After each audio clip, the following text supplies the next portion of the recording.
Doctor عادل صاحب، Nitin Yahoo نے لبنان کے اوپر بمباری کر کے آخری لمحے تک اس کو کوشش کی کہ کسی طریقے سے ایسا کچھ ہو جائے کہ معاہدہ ٹوٹ جائے.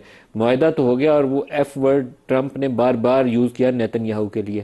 کیا نیتن یاہو وہ ایف ورڈ کے باوجود ابھی بھی واشنگٹن کے اوپر اثر انداز ہو کر کیا کچھ ایسا کر سکتے ہیں کہ درمیان میں کچھ رکھنا پڑ جائے، چیز آگے چڑھے نہیں؟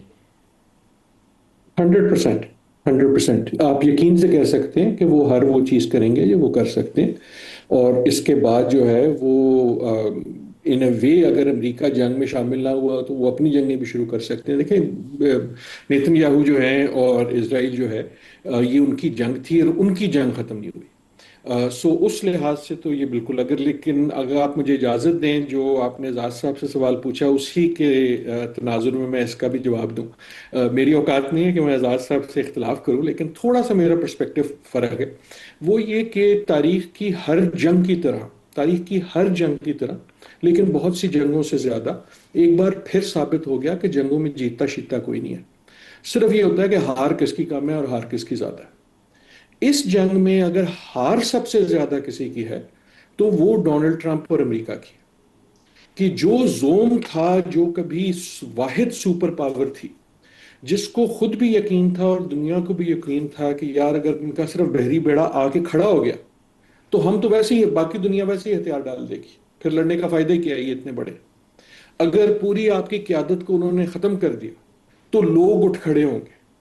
یہ تو اتنی بڑی طاقت ہے کہ یہ چھینک مارے گی تو دنیا کو پوری کی پوری کو نمونیا ہو جائے گا. اس کی وہ جو ہیبت ہے، اس کی وہ جو دہشت ہے، اس کی وہ جو قوت کا پرسپشن تھا، وہ اس قدر ٹوٹا ہے کہ وہ میرے خیال میں واپس نہیں آئے گا، کم از کم آسانی سے نہیں آئے گا. اس کی جو الائنسز ہیں، چاہے وہ کے ساتھ ہوں، چاہے وہ اپنے ریجن میں ہوں، چاہے وہ اس ریجن میں ہوں، وہ اب بہت کمزور پڑی ہیں. That I think is the biggest cost for the U S.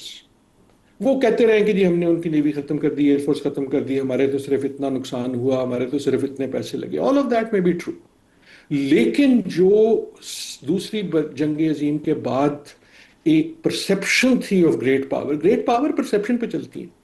That is not going to come back easily.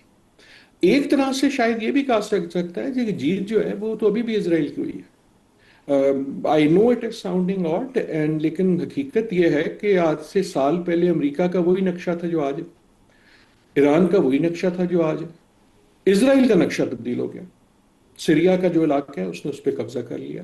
Gaza میں 70 کہتا ہے، کبھی 80 کہتا ہے فیصد جو ہے اس نے اس پہ قبضہ کر لیا. لبنان میں وہ آج بھی موجود ہے. ایک طرح سے اس کی جیت یہ ہے کہ جو وہ کبھی نہیں کر سکا تھا کہ امریکہ کو باقاعدہ جنگ میں لے آئے، وہ گھسیٹ لایا.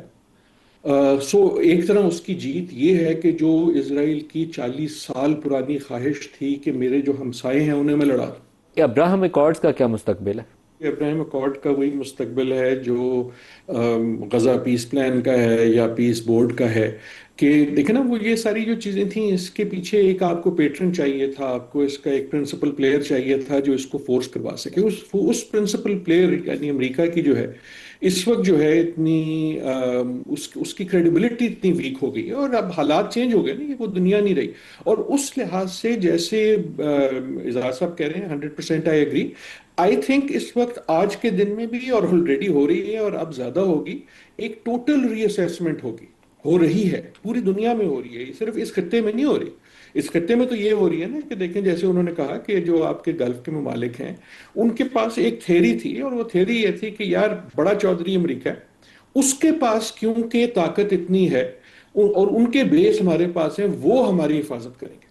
امریکہ نے جنگ میں کود کے اپنے بیسز کو، جو اس سے پہلے ایران نہیں حملہ کر سکتا تھا، لیکن دو جو ایران نے چیزیں کی کہ ہرموز کو اور دوسرا گلف ممالک پہ، وہ دونوں صرف تب ممکن تھیں کہ جب امریکہ جو ہے خود جنگ میں فریق ہو گیا. اگر وہ نہ ہوتا تو those things would not have been possible. اب جب وہ ٹوٹ گئی ہیں تو وہ واپس نہیں آئیں گی. That means they will reassess کہ اوکے ہمیں سیکیورٹی کہاں سے ملے گی. اسرائیل اور امریکہ کے جو تعلقات ختم ہوئے ہیں اس سے ایک سیکیورٹی آرکیٹیکچر جو تھا، جو پچھلے 40-50 سال سے تھا، اس پہ بہت بڑی دراڑیں آ گئی. ایران کا جو ایک نیا اسٹیچر ہے اس میں چینجز آ گئی. I would increase this by saying کہ ایون یورپ، میرے خیال میں اس کی پہلی انڈیکیشن یہ ہوگی، چاہے وہ فارملی ہو یا انفارملی ہو، کہ جو ایران کے اوپر ایک اکنامک سینکشنز کی رجیم تھی، آفیشل ان آفیشل دونوں، وہ اگر ہمیں اگلے ہفتوں مہینوں میں ٹوٹتی ہوئی نظر آئے گی، that will be the real cost of it. I hope کہ اس میں ایک اوپننگ ہو.